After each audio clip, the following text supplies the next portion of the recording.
قفكي قركي قرارا وماليا ديق ورحمة الله وبركاته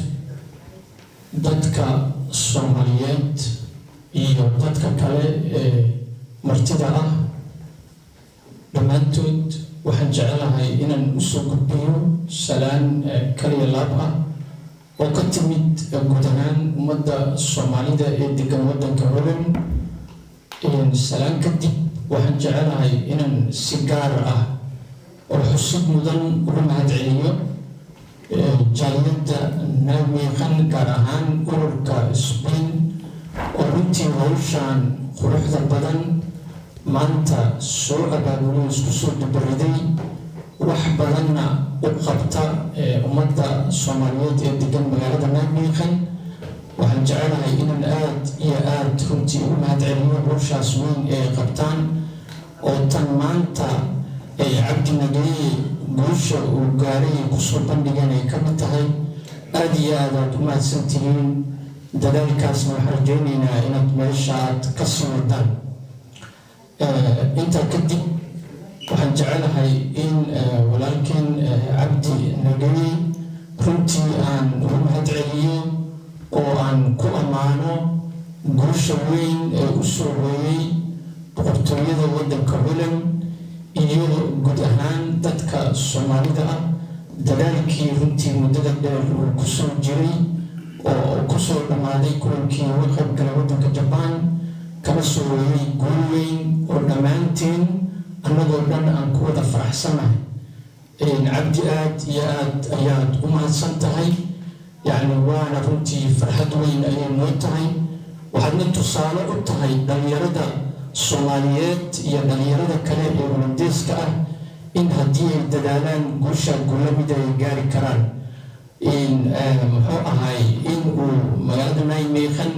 uu ka tirsanaa dhalinyaradii ka soo baxday uu yahay taasna waxay samaynaysaa macno gaar ah waxaan jecelnahay kulanka soo socda oo jecelnahay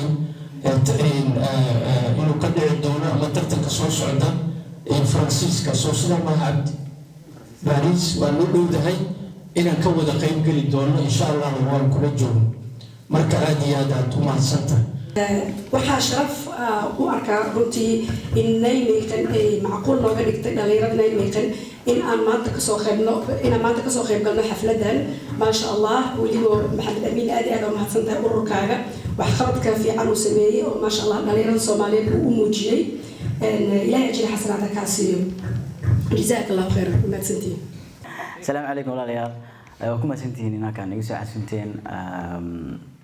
hadmid laakiin waxa fiicnaa dhalinyar badan ma jeedo ninka asaga suudkiisa soo xirtay hor ka soo cararay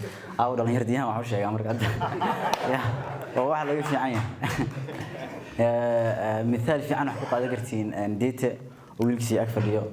waa ninka wiilkiisa u soo raaca markuu training sameynayo ku caawiya wuxuu jecel yahay asaga doortay inuu ordo kuma us qasbin laakiin wuxuu ku caawiyaa marka Soomaaliyeedna waxaan ilaa intiina kaliya khadbo iska jeediyaa bal inta ficilka inta ay bisno gaar bal ilaa ka dhigo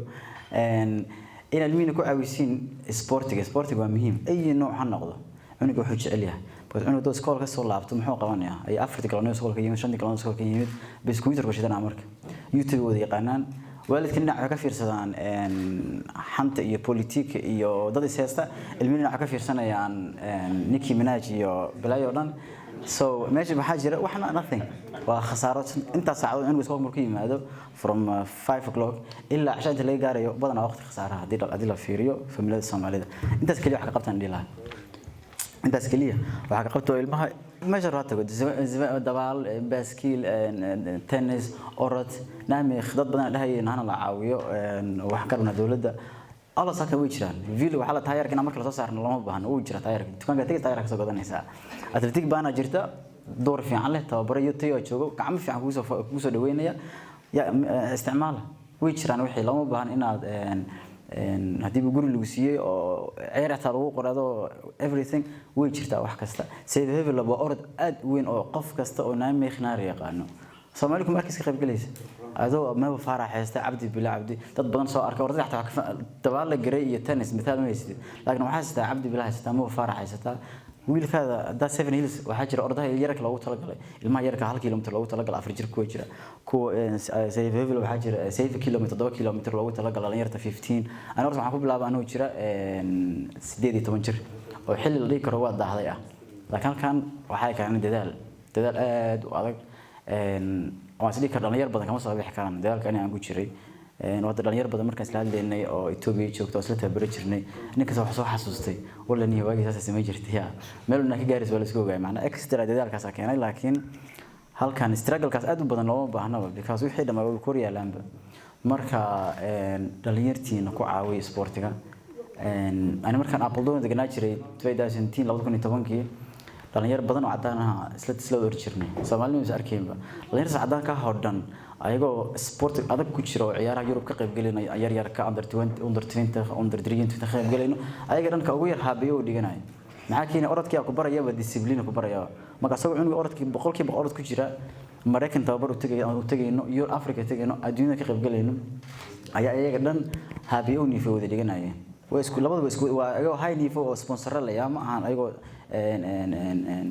wiilka dito kala maanta oo iska junior iska ah ayagoo professional wali haabiyo si dhiga kareen ani haabiyo inaan tagaan rabay waan iska qoray marka laba isbuuc ka harsadaan laakiin iska dhaafay taani waxay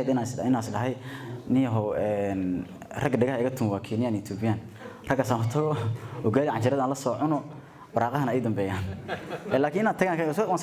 iska qoray uuna jiraa emailkii aan macallinkaas u qorana asoo raaniyo ana ku caawinayna waan ku heli karnaa inaad training ka Mareykanka u tagtid dhib ma lahayn waxaan ku fasax karnaa sanadkii 4 jeer ku fasax karnaa waxaan dhahay kuma sadda intaba laakiin ragaas ana dhig ku soo arkay ciyaar maahan 3 asbuuc aan la soo tababartay kuma filno inaan dhowr sano la soo joogo hadda waxay ku qaadatay waxay 2010kii ahayd hadda meeqa ka soo wareegtay 11 sano miya daasah iskool ugu dambeysay 11 sano marka waa hadaf marka leedahay marka cunuga laakiin marka horeysa dad wixii ku bilaad hadda deeta kama warhayo wiilkiisa wuxuu hadda oo qordas u marayo laakiin hal mar ogeey asaga dhadhamiyay asaga fahmay waxay tahay yar loo ordo qaranka loo ordo ordada magacyadu uu kala fahmay asaga markiis dabiraay